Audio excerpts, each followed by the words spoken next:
Welcome, everyone. I'm Emily Tichich, and I'll be facilitating the webinar today. Okay, so here we have our poll.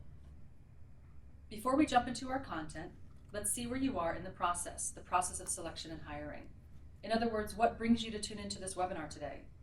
By hearing from you, we can make sure we try to make the session as relevant as possible. So here on the slide, the question is, where are you in the process? And there are several choices here, and you can select all that apply. So A, I'm writing a position description. B, I'm starting the interview process. C, I'm selecting among the final candidates. D, I made an offer and I'm trying to put together an onboarding plan. E, I'm reviewing my materials so that I'm more prepared for the next time, and that could be selection and hiring materials or onboarding materials. Or F, maybe you're at a different point in the process right now and you can choose F and then type your ideas into chat. So for those of you that are just joining us, I'm Emily Tichich, and I'll be presenting the material today.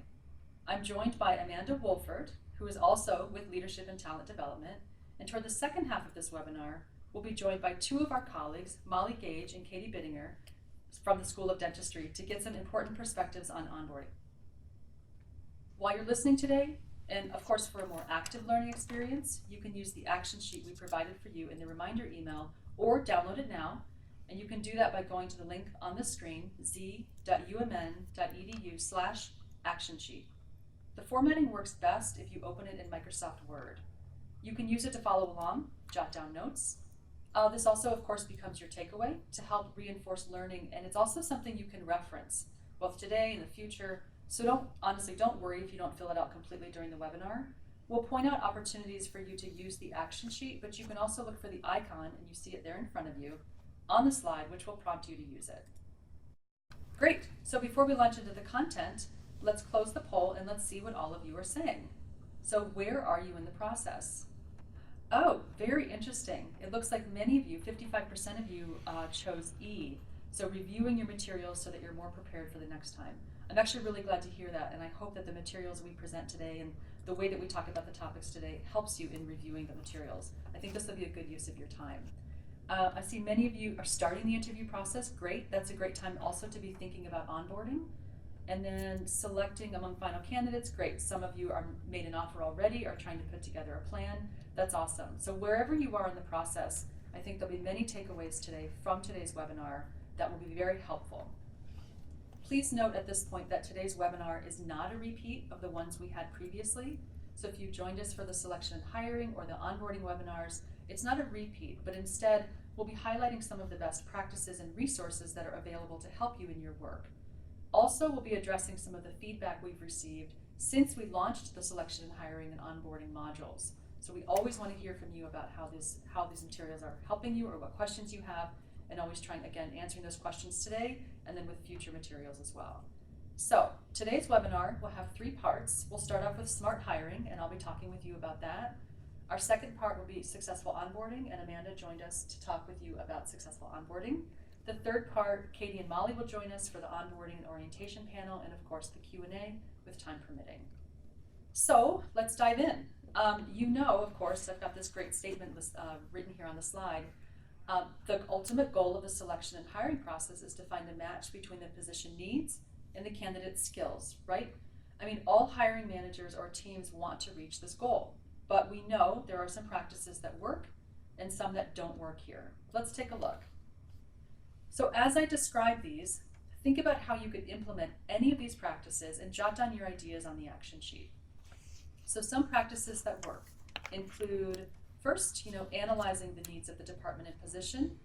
I think here it's very tempting to skip this step and just fill a role by recycling a previous job description. This step will definitely set you up for more success in finding the right candidate to meet the needs of the department in both the short term and the long term. So always remembering to analyze the needs of the department and position. When you look for skills that you want a candidate to have for the position, we know that it works to consider not only what skills they have now, but also what skills they'll need that they can train into. In other words, what skills does a candidate actually need for day one? And what skills are desirable, of course, but could be trained in once they're hired. This kind of analysis can help you widen your candidate pool to find the best candidate for the position. So next, something else that works is using behavioral questions in an interview.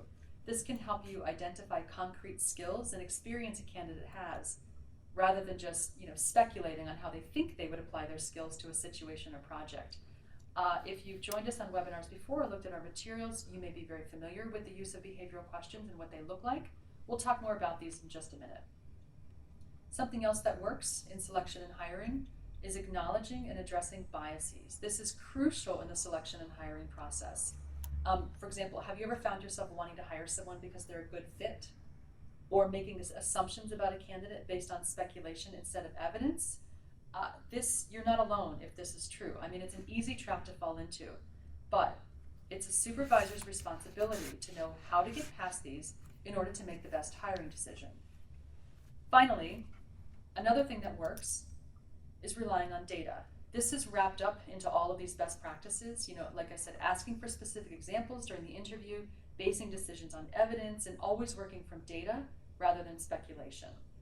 Great, so hopefully none of these are new to you, but hopefully this is a good review. These describe some practices we know that work, but what doesn't work? On this slide, you see practices that don't work in selection and hiring. I should say practices that we know occur sometimes, but that don't work. We've heard about some of these already from the previous slide, and as I talk about these, take time to jot down notes on your action sheet about which of these practices you've experienced and your thoughts about how that might have impacted a hiring experience. So thinking both about which you've experienced and what the impact might have been. The most important don'ts of selection and hiring you see here in front of you. The first one, we're using the same vacant description. Next, focusing only on current needs. Third, requiring all of the skills on day one. Fourth, relying on the gut feeling for the best fit. And these four are review of the previous slide, kind of the reverse of what does work. The fourth one, this is a new one, seeking hiring committee consensus. Seeking consensus among a hiring team is a great idea. It's what we want, really. But be careful, because in reality, if this is the focus, then you may be discouraging team members from voicing their true opinion about a candidate, and instead they may be opting for groupthink. In other words, they're just kind of going along with majority opinion. Everyone on the hiring team deserves to be heard. While this can take a little more time, it prevents making a decision based on a false consensus. So taking a little bit more time now will save time and have a better result later. The fifth one here, rushing to make a hiring decision or not feeling that you can start over. We know these are practices that don't work. We all want a successful hire as a result of the selection and hiring process, but again, remember, a bad hire will end up costing more time, effort, and money than a renewed search. A renewed search is not necessarily always a failure in that it can still result in finding the best candidate. Every hiring manager or team puts a lot of time and effort into the selection and hiring process. Yes, we know this is very precious, but again, in this last stage of the process, it's vital you don't rush the decision. You spent all that time in the process, don't make the wrong decision at the end. Take an extra day or days and talk over the decision with a trusted colleague or with your team to make sure the final decision is the best one. Finally, something else that doesn't work is not addressing canned answers, or you probably know these as answers that sound too vague or hypothetical. Using behavioral questions in the interview is an effective way to avoid these, so let's talk about these in the next slide. Let's take a minute to review behavioral questions and why they're useful in an interview. As I've mentioned already, using these types of questions can help reduce speculation and subjectivity. So again, it gets you closer to the data that you're looking for to make the best hiring decision. Anytime you're making fewer assumptions, this decreases the possibility of bias or gut reaction creeping into your decisions, and that's what we want. Imagine asking a candidate the question you see on your screen during an interview. So the question is, tell me about a time you faced the greatest difficulty and frustration because something didn't work out as you anticipated. Yeah, maybe you've actually used this question. It doesn't look like a bad question, does it? But let's think about what kind of response we would get.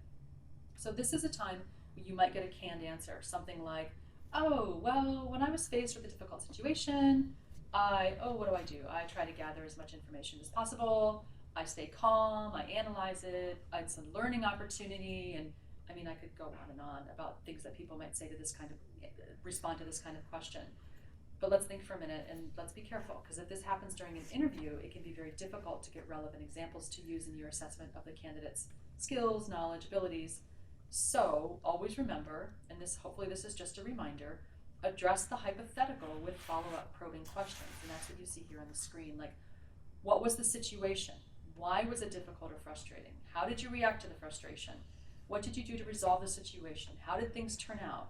And hopefully the improved results of asking these questions is clear. Behavioral questions are used for a reason. It's not just a fad, and ultimately inform us of our candidates' ability to perform in the role that we need them for. We want to know about the situation, we want them to describe their behavior, and we need to know the impact. That's how we can assess their candidacy. If you have any ideas for what types of SBI question examples you could use, you can take time to take notes on these on your action sheet. Great, so I've mentioned a lot of do's and don'ts, but let's take a minute and look through the materials that we have to support your work in these areas. So on screen here, you see several materials that support your selection and hiring efforts. The materials go into the topics that I've already mentioned and were created here at the U with all of you in mind. So the materials are, there's a quick guide to analyzing the needs of the position.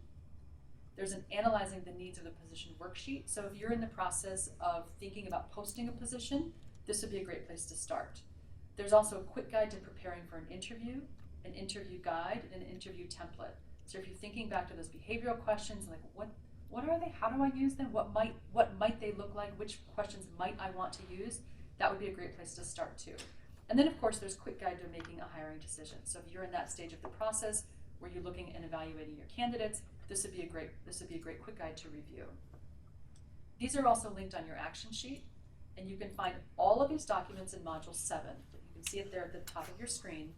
In Module 7 is Selection and Hiring, and that's found on supervising.umn.edu.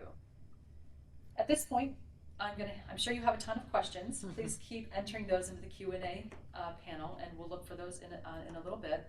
At this point, I'm going to hand it over to Amanda, who's here as a guest speaker. Thank you, Amanda, to talk with us about onboarding.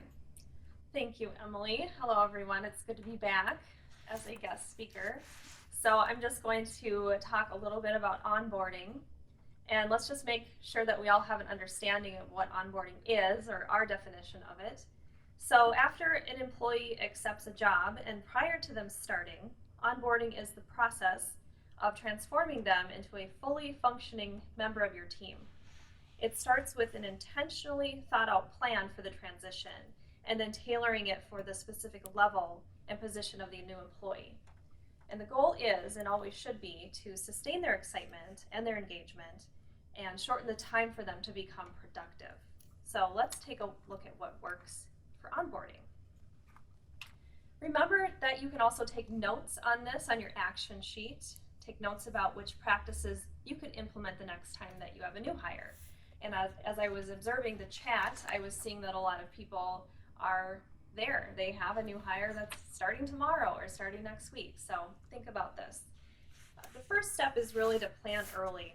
So we'll show you some elements of the onboarding plan in a little bit, but it's always a good idea to start planning early. So this way you won't be in a rush, and you'll have time to make sure your employee has everything they need for a great start. If you're thinking to yourself, oh, I'm onboarding someone tomorrow and I really didn't plan early enough, that's okay. Just think about what you can do for tomorrow to make it a great start for the person. The next thing that you can do that works is distributing the onboarding process over time. So not to overwhelm the employee on day one. Think about, what do they really need to know on that very first day? What do they need to know in the first week? And then what do they need to know in the first month? So if you can break it down that way, it'll help spread it out. If you have a large team, who are the immediate team members? Make sure to introduce them to the new employee first. Then you can schedule introductions with the other key partners and stakeholders at a later time. Think also about how your team can help. Is there someone who can show the new hire how to do something, a process? Is there a go-to person for a specific question? Make sure to share about the culture. The University of Minnesota has its own unique culture, but we know it doesn't stop there. Specific departments, colleges, units, and even teams, we all have our unique culture that is shaped by our function and also by how people go about their work. Culture could be also as simple as, where do people go to lunch? Where do people have lunch together? Another crucial thing you could do right away is schedule regular check-ins, which are one of the best ways to keep in touch, manage performance, and coach employees. If you've attended any of our previous webinars, you've probably heard a lot about the importance of having these regular conversations. And you can also use these conversations to establish annual goals and check in on progress. Finally, as a new person starts, develop a learning plan and discuss it with the employee. This way they can better prioritize their time, and then they can have a plan of how they would be progressing through the learning. So the next step then, so we talked about what works. Well, what doesn't work then?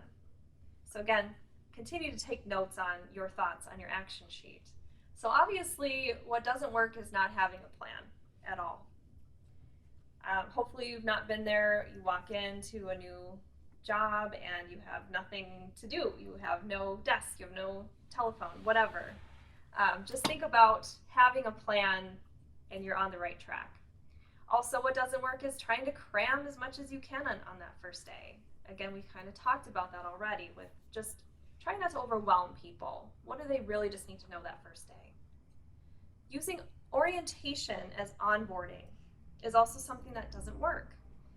Now, orientation is very important, but it's just an event, and it's actually short-lived, and it focuses mostly on logistics, rules, and information. So the key thing to remember is that while orientation is very important, it's not enough to effectively onboard somebody. Because onboarding, on the other hand, is a process, and it's set up to cultivate long-term relationships, promote an understanding of the organizational culture, and also foster a sense of belonging. And as a process, onboarding can take anywhere from 6 months to a year to complete, and that depends on the job. This is especially important with jobs that are cyclical. For example, someone who starts in September, but until graduation rolls around in May, they don't really have the full picture of the position. It's also important not to make assumptions. Oftentimes, having worked in a place for a while, we forget what it's like to be new. I've been at the university for 13 years, and so we can easily forget what it's like to be new or what it's like to not know something. So this applies for internal hires as well. Think about what they might not know. Are there any acronyms that they need to be aware of, any unspoken rules to know about? And then finally, it's very important to adjust your onboarding process for the individual. It's not a one-size-fits-all. It depends on many factors such as employee position, their experience, their skill level, and other factors as well. So before we move on, we have a short activity for you. You're going to listen to 2 different people's thought processes throughout a new hire's first year. So as you listen to these thoughts, they're going to be read by Emily and myself. Type your observations in the chat. So in other words, what do you notice that's different between the thoughts that you're hearing? So we'll start with that offer stage. So here again are what these 2 people are thinking. Capture what you notice in the chat. All right, we're at the offer point. Is the paperwork in order? How can I get them up to speed as quickly as possible? I have an offer. Is this the right job and company for me? Is the start date confirmed? Are the tools, technology, and timelines in place for the first few weeks? Has a welcome email been sent with the first day's agenda? Oh, I wonder what my new job will really involve. I wonder what my new manager and coworkers are really like. I wonder what will happen on the first day. Well, I sure hope we're making a good impression. Does the new hire have what they need to do on the job, including all the right resources like building access, their desk, people they can contact? Do I understand what's expected of me? What my role involves? Do I know who to talk to if there's an issue? Does my supervisor care about me? Well, now that it's been 30 days, is the new hire settling in okay? Are there still issues that need to be addressed? Am I starting to actively contribute to the team? Do I know where to go with any unresolved issues? Well, has the new hire been contributing in these past 2 to 3 months? How can I do better in my job? How can I make this role mine? is the new hire who's really not so new anymore. An engaged and productive employee. Have we discussed performance, career goals, and opportunities? Am I doing my best every day? Do I love my job? Can I see myself here for another year, 2 years, or more? Well, can I keep learning? Can I keep growing? All right, so I'm taking a look at the chat now, and I'm just going to read off a couple of things here. The applicant is thinking about the culture and interpersonal issue. Manager's thinking more about details. That's good. The person that's hiring is really focused on the tasks, where the person being hired is more focused on the culture and the fitting in. That's good too. Onboarding checklist for the manager may be a good idea. I like that. Yeah, two-way conversation, a two-way street. Communication. Sometimes the voices talk past each other. So yeah, really good feedback on our little activity that we provided for you. So thank you for that. So just as you were noticing, the first voice is really what you might hear or what a manager or supervisor might be thinking from their point of view. And then Emily's voice, of course, was the employee's point of view, focused more on that culture, the interpersonal, did I make the right decision? So this supervisor in this situation was focused on paperwork, the resources, the logistics. And while the paperwork and setting up and aligning resources are very important, they're only really a small part of the onboarding process. And the employee was, again, focused on getting to know the workplace, the team, the culture, and being effective at their role. So an effective onboarding process should be designed around the employee's point of view. So think about that. And while activities around welcoming and informing, again, you feel like you want to cram all this information in on day one, the welcoming and informing are very important, but a study showed that guiding employees through onboarding is the piece that employees value the most. So being guided through the onboarding. So to become a really productive member of the team, your new hire needs to learn both explicit rules your team operates by, but also the unwritten rules as well. So we're going to unpack that a little bit. So what are the unwritten rules? Consider these self-reflection questions and remember to jot down your ideas about culture in your department or unit on your action sheet. So some of the unwritten rules you can discover by asking yourself, what do people pay attention to? How do people respond when something goes wrong? Is there a lot of reactive blaming, or is there some proactive, what can we do better for the future conversations happening? Are employees encouraged to take risks, or do they play it safe? How are the resources allocated?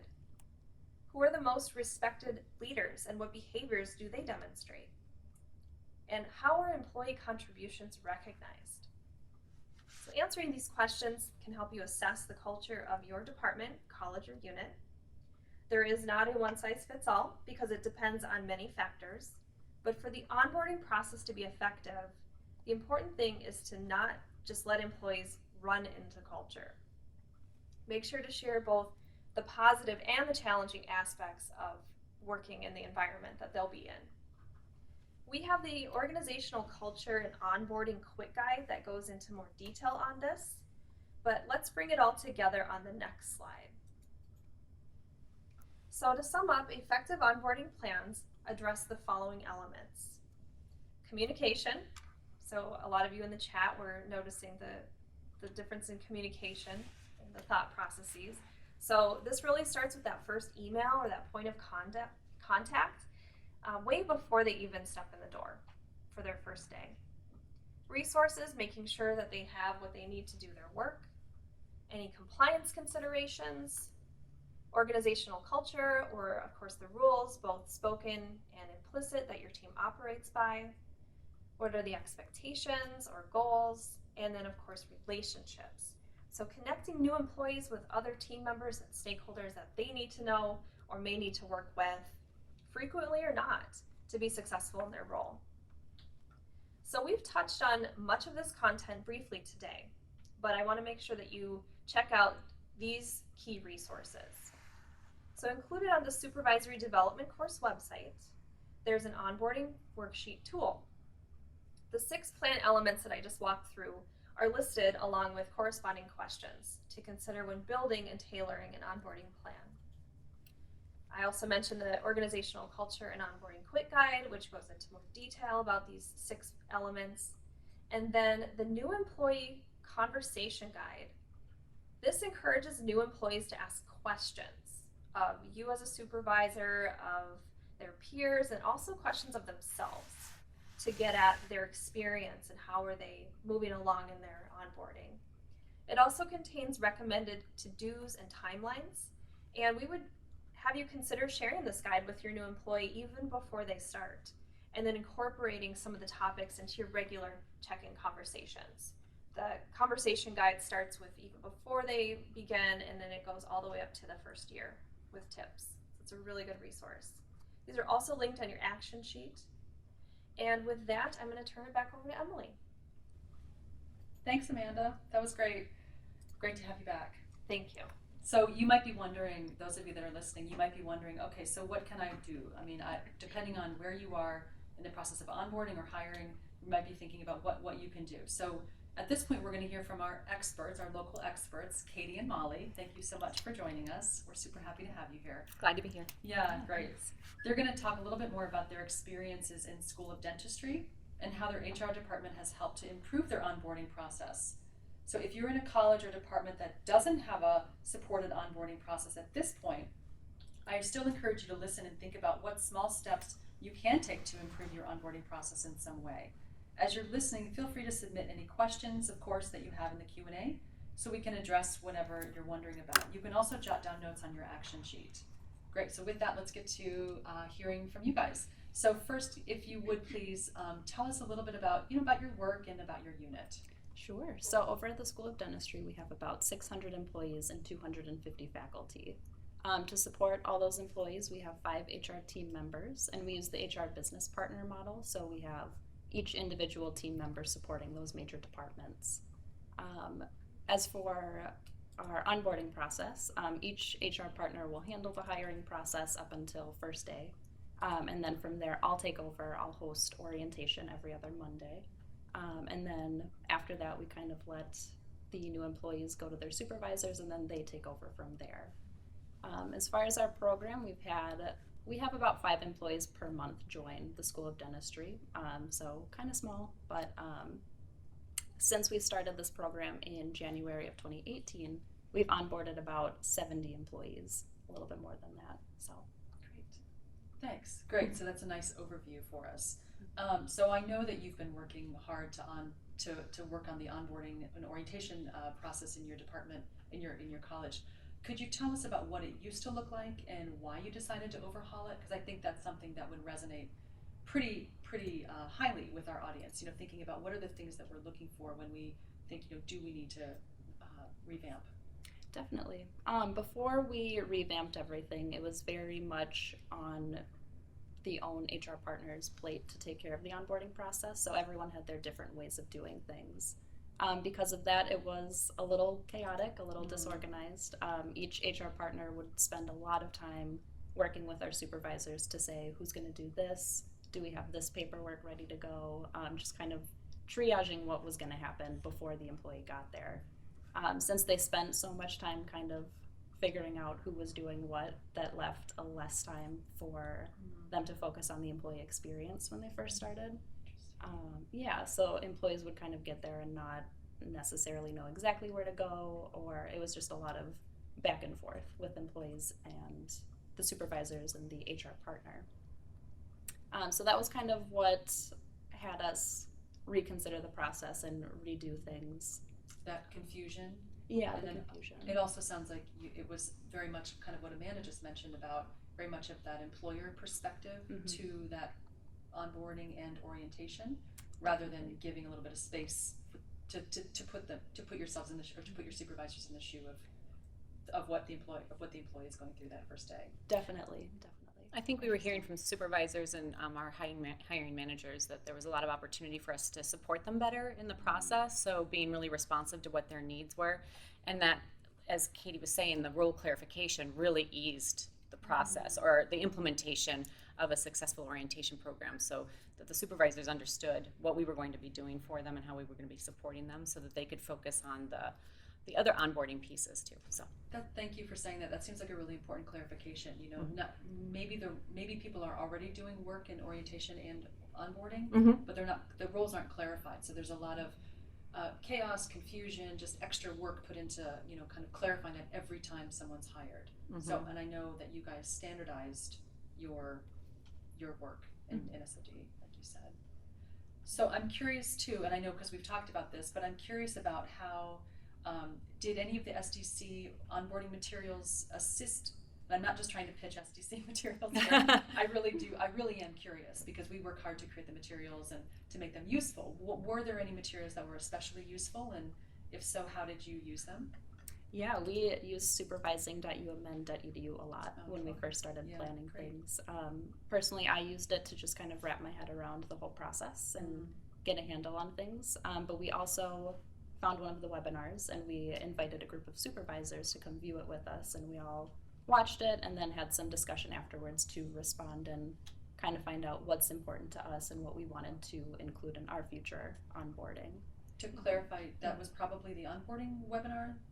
Yes. That's the one you're referring to? Great. Yeah. And we had a checklist in process, so we had imagined what our needs were in like a real iterative process with the hiring managers letting us know how we could be helpful, what they should probably be handling and what we could be handling. And so having that checklist in front of us and then comparing it with some of the suggestions and resources from STC was really helpful to say, now what should we incorporate? Because we weren't necessarily, the goal wasn't to incorporate everything, but to tailor it to our needs so that we could scale up and scale down depending on how busy we were. That sounds great. Okay, so it sounds like they were a resource for you, both to kind of introduce yourself or kind of refresh the topics, but then also align what you already have with best practices, which are presented in the materials. Yeah, Definitely. Great. Okay, I'm glad to hear that. Yes, of course. I'm glad to hear that. I think the focus on the culture pieces too was a real good reminder to us to make sure that that was happening, because we can sometimes think about the logistics of making sure the trainings are happening and the paperwork's happening, but all those questions, the kind of in your scenario earlier, the voice in the employee's head, how can we be really empathetic and think about and remind ourselves what it's like to be an employee on the first day, especially at the university where the system is so large and it can be really intimidating. So we have little innovations built in, like we pay for parking on the first day and just tell them where to park. So we just take that stressor off, and then as we're going through the logistics of the, in the first day orientation, we can cover some of those topics more in depth. Sounds great. I'm sure your new employees really, really appreciate that, because it can be very intimidating. Yes. Just that little piece of the first day can be very intimidating. So I'm curious. So you've talked about kind of this newly revamped approach to orientation and onboarding. What feedback have you gotten, or from an HR perspective, or from a supervisor perspective? What do you think has been the most helpful for new employees? And you've mentioned a few things already, but kind of thinking about through that employee lens, which pieces of what you've described so far do you think have been most helpful to an employee? Well, I think communication is really important. I send out a lot of emails, and we are very communicative with new employees before they start, so they know exactly where to be on their first day. They know that they're coming to orientation, so they have some time to just settle in and relax and not have to worry about actually getting to their workspace and setting things up yet. And just very structured, very step by step for the first day, and they just can relax. And I think being intentional with those culture questions, ask about where do people have lunch and what's the attire and how do I ask for time off, and just some of those other norms that might be very specific to that supervisor and their team, I think is helpful just to be really explicit and intentional with on the first day, so people are thinking about that as a recipe for success. Right, because I think, I would imagine new employees don't always feel comfortable in asking. They sort of think, because there's a lot at stake on that first day. You're trying to make a good impression. You're trying to remember everything that people are talking about, teaching you about. So you're not always thinking about, I might feel awkward asking, like, where's the closest coffee shop, or where, just little questions that come up that kind of make a first day more comfortable. Katie, I know we've talked about this before, and Molly, you just mentioned this too, but I remember you mentioning that you do very deliberately and intentionally do a culture piece during that orientation. Could you talk about that? Yeah, definitely. I do about a half an hour long presentation just on the School of Dentistry. I talk about our mission, our values, our goals, and then just what our building looks like. So all the different departments and how they kind of interact with each other. And then I wrap up with the culture piece. So kind of saying that a lot of our employees have been at the School of Dentistry for quite some time, for a couple years. So they really have a lot of stored knowledge. And I really encourage our new employees to not be afraid to ask. Anything that comes to mind, ask somebody, whether it's their team member or a supervisor or someone in another department, to just address those head on. That seems like a great piece of knowledge to impart, because again, it's kind of giving them permission to say, you know, you don't have to pretend like you know things, you remember everything or know everything on the first day, but rather come in and use us, because like you said, there are many veteran people working here that know a lot that can be shared.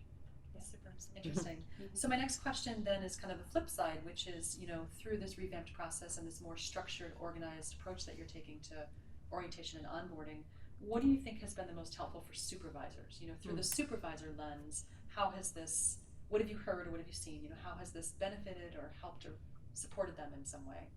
I think having more organization to the process really helps. It takes away that kind of back and forth that I was talking about earlier. And then having new employees come to that orientation on the first morning really gives supervisors time to make sure they have everything ready to go. If tech is set up, training set up, making sure that other employees on the team are ready to kind of meet the new employee and get used to them and start forming those relationships. I would also say that we do stay interviews at the 3-month mark for new employees. A stay interview? A stay interview. Could you talk a little bit about that for anyone who maybe who's not familiar with the term? Definitely. So stay interviews are just interviews that talk to the new employee and really get at why are they choosing to stay with us? What about the job are they enjoying? What's going well? And then also too, we ask if anything isn't going well so that we can kind of get in front of that if we need to make any changes. It's a great chance to see if their expectations were met, and if we're giving them a good preview of what the job's like, what the working for the university is like. So we can, it's like iterative. We can keep adjusting and adapting, and address any concerns. Yeah. I was going to say, you call it an interview, a stay interview, so I assume you have a list of questions that you'd like to ask, but is it also an opportunity for them to ask you? Is it like is it a two-way interview, or is it? It's mainly one way, but I definitely do try and address any questions that they have for me. If I have any resources to share, or if I can let them know who a good contact would be for a certain comment, I definitely leave it open-ended where I can. Great. We have some managers that ask if they can do the stay interview, and of course that's an option too. So it's kind of just a preference for the supervisor, whether they want to give them access to Katie to tell them how they're really feeling, or if they want to reach out and show that caring action of asking how things are going and being very intentional with that. So yeah, that sounds great. I'd like a great tool just to use for both them, giving them permission to ask those questions again, maybe just being heard in terms of how they're responding to your answers. Yeah, but also validation, like, hey, we're glad you're staying, that sort of thing. Right. And that's part of the relationship piece, I think, that we talk about so much. Great. So just a couple more questions I have that I think will help us understand your experiences. What challenges are supervisors still running into? You know, so you've done some work, you've reorganized, restructured, put some intentional thought into what it's going to look like from both the supervisor and the employee perspective. But what, you know, we know nothing's easy. So what challenges are supervisors still running into in their orientation or onboarding? Time is definitely the biggest challenge for our supervisors. They are, yeah, of course. Of course. They're working supervisors, so they have their supervisory duties, and then they also have their daily responsibilities, and they work really hard to balance both of those, but sometimes you have to make tough choices. So we do hear from supervisors that they have to make those tough choices on what to kind of wait on while onboarding a new employee. And I hope the message is waiting is okay. Yes. For so many things. Yeah. Like onboarding is a process. It's not a one-day thing. It's a 6-month or 9-month or 12-month process. Exactly. So it's okay to wait. Yeah. I liked how Amanda framed it with distributing over time, and that doesn't have to happen all in one day. Yeah, But, Exactly. Great. And if that's, by the way, audience members, if that's your biggest takeaway today, we call it a success. Seriously, because we do want people, supervisors, we know you're busy, but we do want it to be kind of common shared knowledge that onboarding doesn't happen over one day. And from, again, our materials, if you look into our materials, we'll talk more about that there too.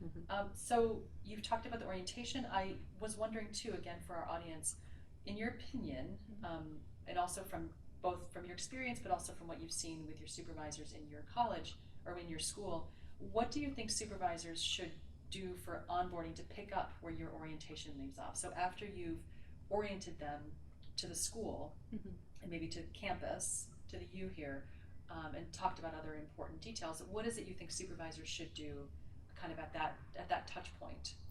I think spending time with employees as much as they can. We really recommend taking new employees out for lunch right after orientation because it gets done at 11:30. It seems like a good kind of break in the day. But just getting started on building those relationships and making sure that the new employee knows where everything is, who to go to, anything that'll help them get settled in as much as possible. Great. And I would say that no matter what size organization, no matter how frequently you hire, so sometimes we have supervisors who are hiring every month and we have supervisors who hire once a year.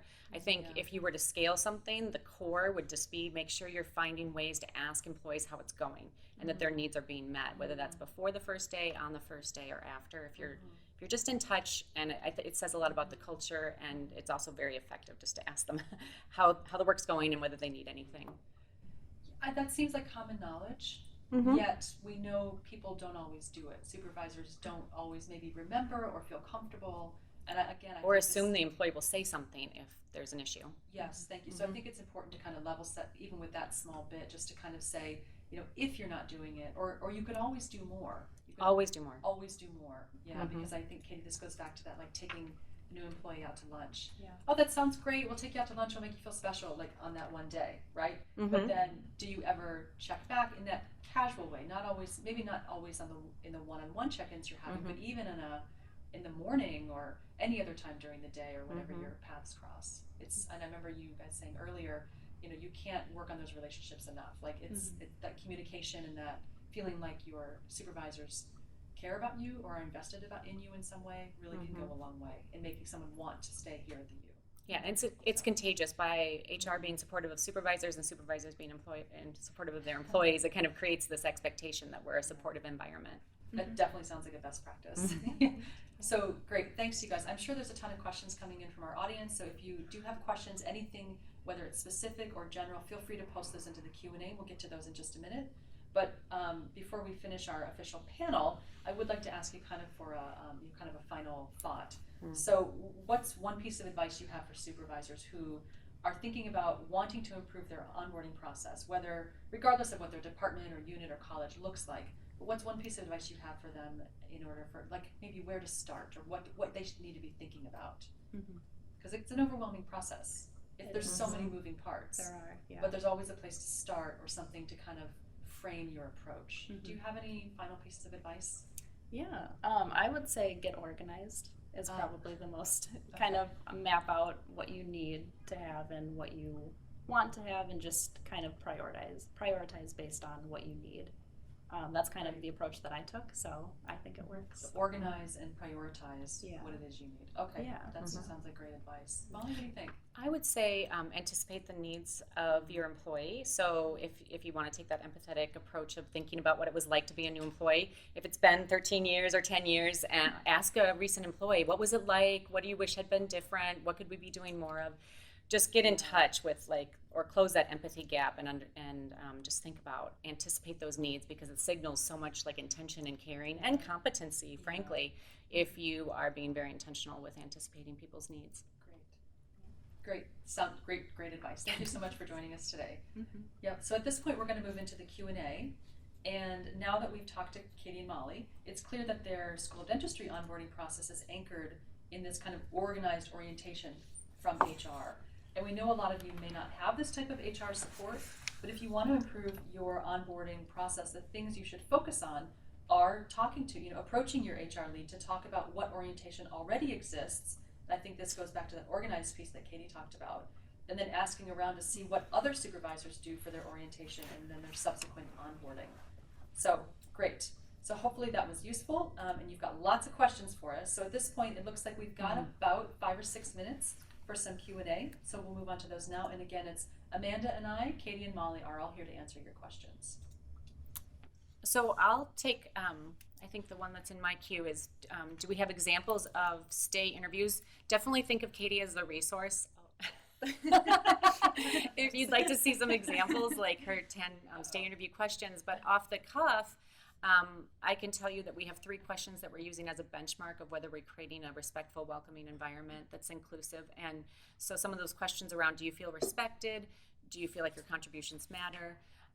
And how do you know that you're a valued employee?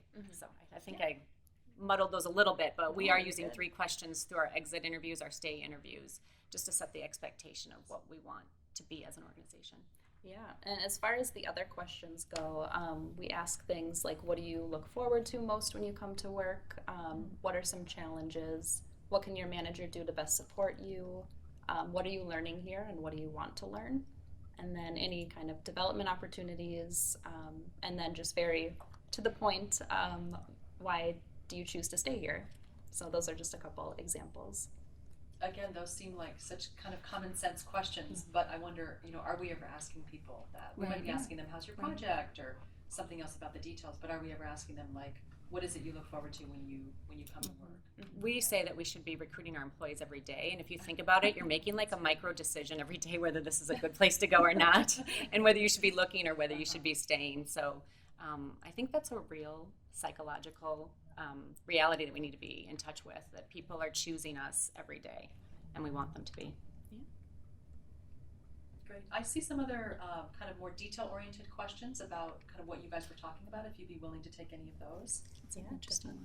Any ones that you're prepared to respond to. Tailoring more. Yeah, I see one that is asking, do you try to have all new employees start on the same day, or are they all on different days throughout the month? We'll have orientation scheduled every other Monday. It's at the start of the pay period, just to keep things easy.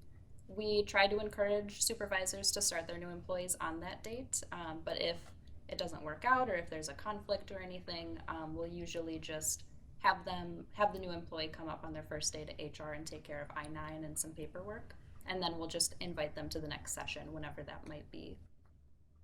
And we do have employees who've been with us for years that want to participate in the new employee orientation. They'll say, we didn't get that when we started. And so people are really moved by just the experience of taking some time out and learning about our mission and vision. Yeah, anyone is welcome to come. So that's nice. Yeah. It speaks a lot to its value, to its perceived value, not just by new employees who don't really know any different, but also those employees who have been here for years. So that's nice. I'd say that's definitely a credit to you guys.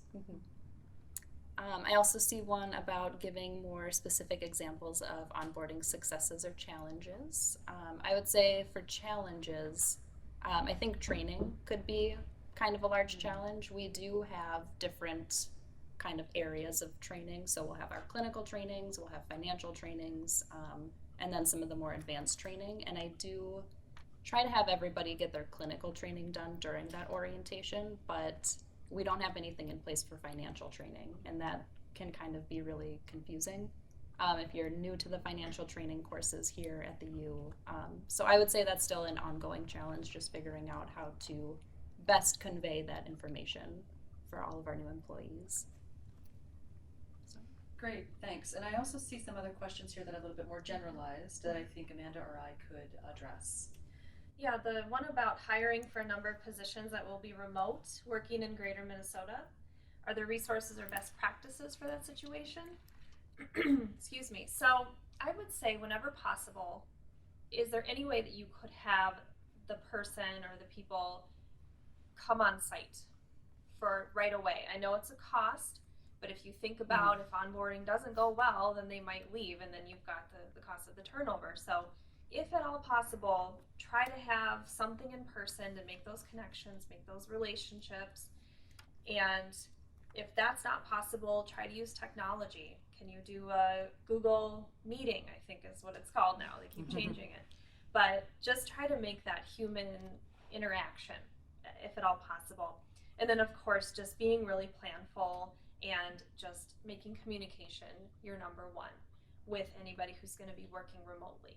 I want to emphasize what you're saying, Amanda, too, that it's great to be really process-oriented and organized and have a lot of things in place, but you can't make it not high touch. I I used a double negative, I think, but it's a high touch process, and that human contact, I mean, it communicates caring, but it's just so important to really cement in people's mind that they made the right choice, because we're excited they're here and we're taking time out. Yep, everyone is looking for that sense of belonging. So that's a really good way to foster that. Yeah, well said. I think we have time for one more question. So the question about someone is developing a more defined onboarding process, which is fabulous. We are developing a RACI chart. So RACI standing for responsible, accountable, contributing, and informative. Do you have a similar chart or process? So I would say in our onboarding worksheet, there's a placeholder for who's responsible for which step.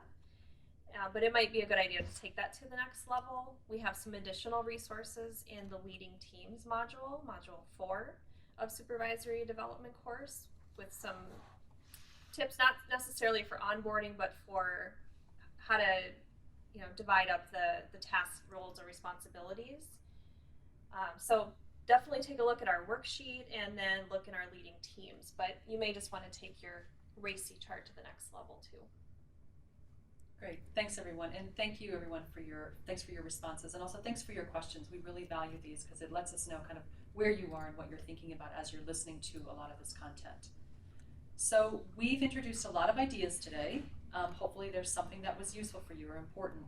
So we'd like you to take a minute to reflect on what you've heard today about hiring, selection, hiring, and onboarding. In other words, what's important for you, and that's the question here on the slide. What's one thing you've learned? Please go to your action sheet and you can jot down your ideas now or later in the space provided. You can also share your ideas in the chat. That's also a great way for you to share what you're thinking with other participants, and also, again, for us to see your ideas as well. If you've already indicated what's important for you and what your takeaway from today is, hopefully, or maybe it's something that you're still thinking about, but there are 2 more questions, and you'll see those on your action sheet. If you would take a couple minutes, again, you can do it now or later, to reflect on those questions. The first one, what can you realize and achieve based on what you've learned? So this is kind of getting into the action piece. And then, of course, how will you implement it? What will your first step be? I think that's really important for something, if you're thinking about improving or revamping, or just even thinking about a different approach to your onboarding process or your selection and hiring process. This is really important because it can be very overwhelming. So breaking it down into steps can be very helpful. It could be a step that seems small or not even especially significant, like just going to your HR lead and asking them about what onboarding or orientation processes are already supported. But the key is to start somewhere and then commit to practicing that skill of onboarding as part of the selection and hiring process. So again, you can jot down your ideas now on your action sheet. You can also, of course, take a few minutes after this webinar to continue this if you don't have enough time right now. Another quick announcement, we've created a webinar library, so all of the recordings of the past webinars are available on one convenient page, and it's beautiful, so definitely check it out.